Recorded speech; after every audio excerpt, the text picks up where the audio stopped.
Zaraki Kenpachi is without a doubt one of the strongest, if not the strongest, pure Shinigami in Bleach.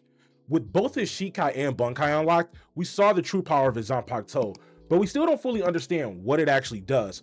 I believe that if you explore the Buddhist themes present in Bleach and the visual clues left in the panels involving Yachiru, we can begin to uncover the true nature of Kenpachi Shikai and Bankai. But first, we have to start with how he unlocked his sword's power by confronting the very reason it was sealed in the first place, the sins of Unohana. Bankai.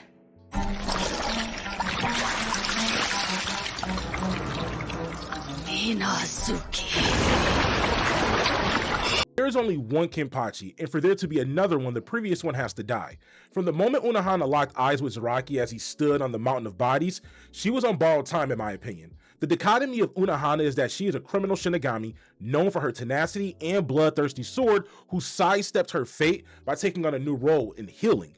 We never saw Unohana in action, but we understood her power through presence. Battle between Unohana and Kenpachi to awaken the true name of his sword is a controversial moment.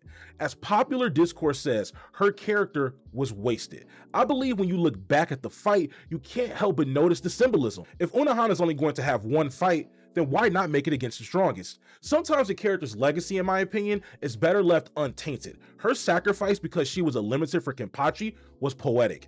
Their fight reminded me of Ichigo and his battle against his Zanpakutō spirit. Zaraki is Ichigo and Unohana is White in this case. I'm glad you've removed your eye patch for this battle. I must commend you for that.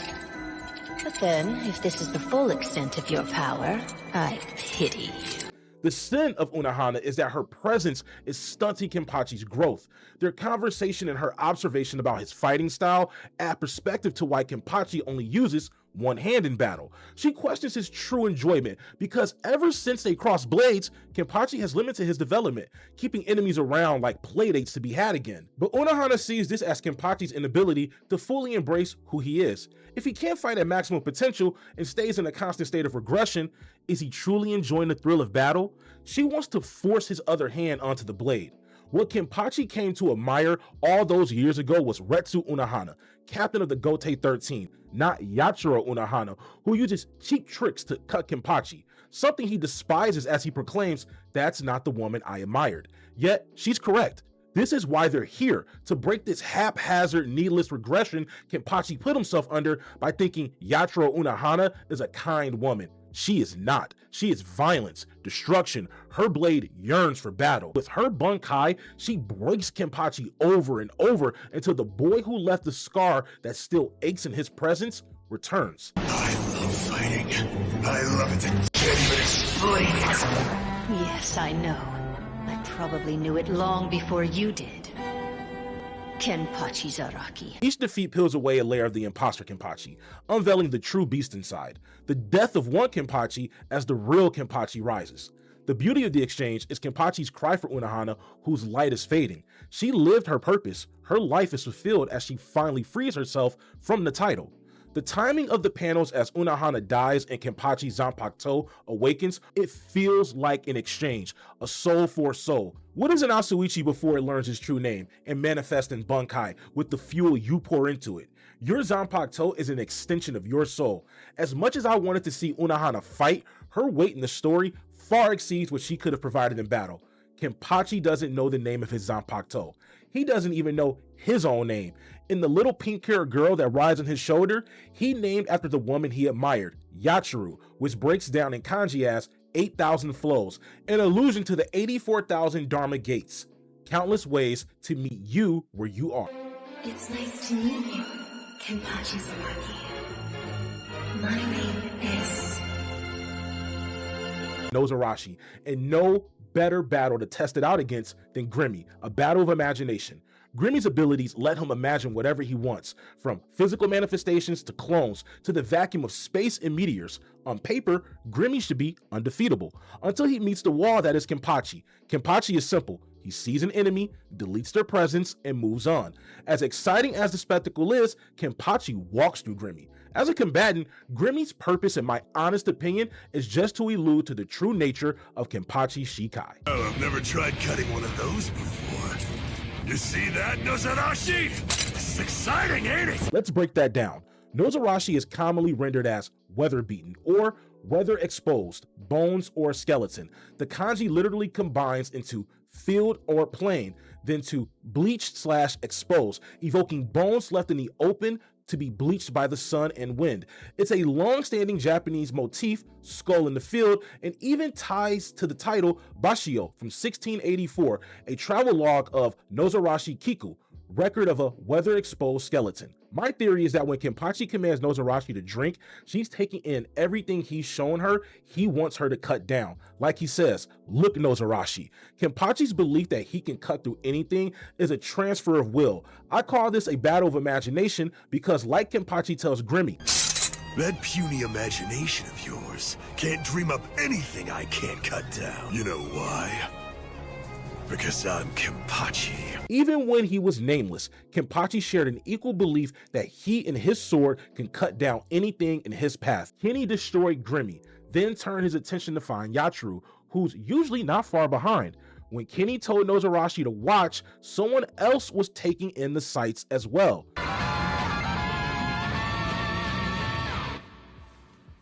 Where did you come from, kid? I believe Kenny's Zanpakutō being a baby and growing alongside him symbolizes Nozarashi transforming and shaping herself to be the perfect Zanpakutō spirit for Kenny.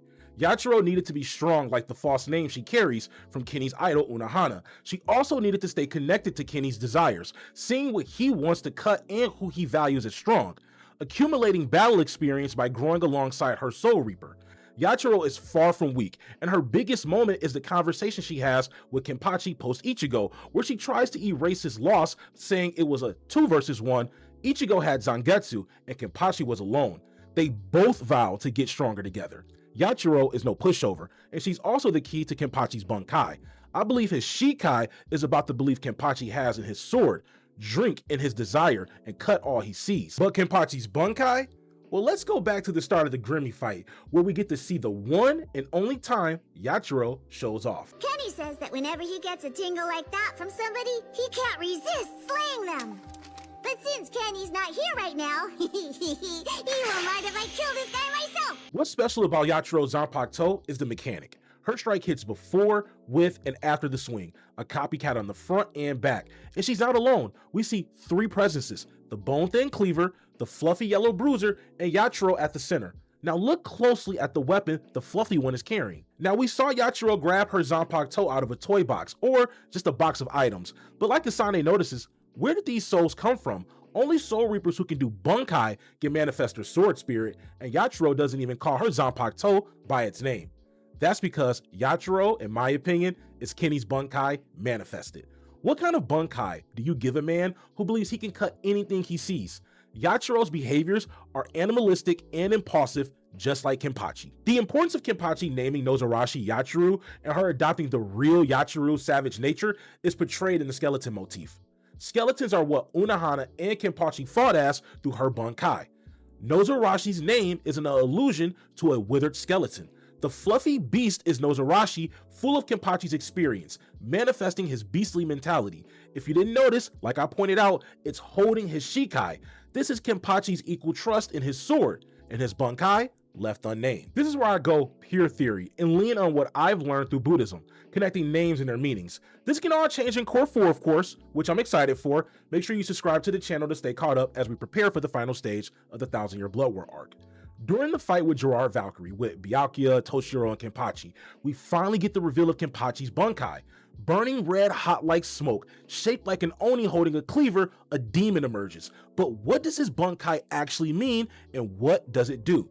Popular opinion leans towards his Bankai being an Oni, and that's fair. However, going back to Bleach, the red in its meaning to Yachiru signals something deeper. From birth, all she saw was red. Kenpachi came from a place even darker than the one she was in, a soul with no body and a body with no soul, both nameless. To me, Kenpachi is closer to the Guardian Oni twins. Nozarashi represents one twin with Kenpachi as the other.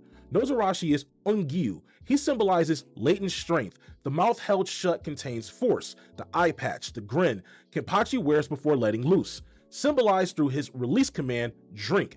Kenpachi is Agyo, the other twin, the roar that begins the world.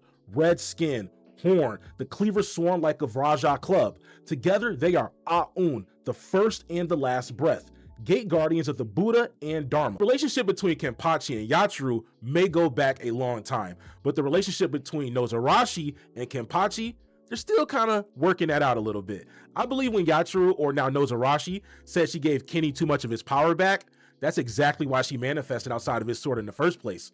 Kenpachi is demonically strong, but Kenpachi needed to be that strong to be able to accept what he desired of his Zanpakutō: cut down anything he sees. To end this off, Kenpachi's Bankai does not have an official name just yet, but I do have a great theory before it airs in Core 4 of the Thousand Year Blood War arc. Bankai, Saden Kenjo, Oni no Nozarashi, filled to the brim, 3-step sword beast, Demon Nozarashi. What's wrong? You didn't forget to harden your body, did ya? That's all from me at the cafe. I appreciate you guys stopping by. Subscribe, leave a comment, like the video, share the video with your friends. Let them know you found a little hidden gem place on YouTube where we try to make some real connections to the story of Bleach. Peace out, Zealots.